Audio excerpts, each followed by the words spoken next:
Riêng diệt. Ôn apa? Ôn.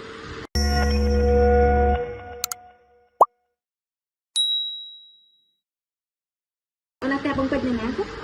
Tẹp bông bịch này nè.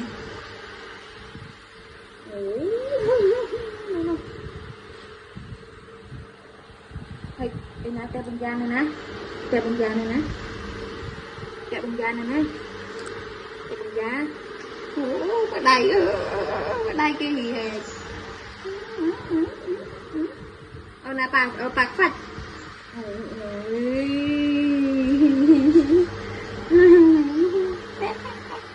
nam ạ nâng em ạ nâng em ạ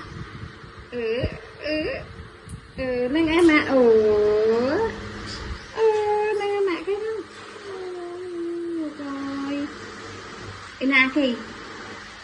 na kỳ rồi em là dân học sợ thì mất cái cọ son trong cái tập 3 triệu thôi mấy cái tập 3 triệu thôi mấy cái tập 3 triệu mấy cốc mấy 3 triệu mấy 3 triệu mấy cái 3 triệu mấy chó quạt thế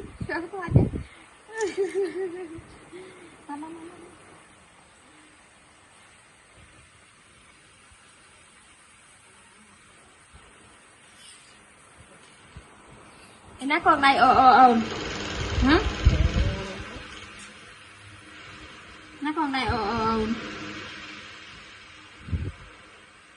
nó ba pu ồn nó ba pu ồn hai bên này ba pu ồn ôn lại ba pu ồn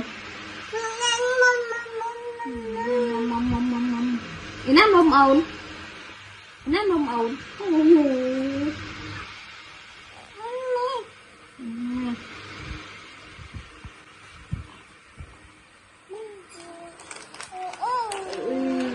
có tay cho ai thôi đây tay ai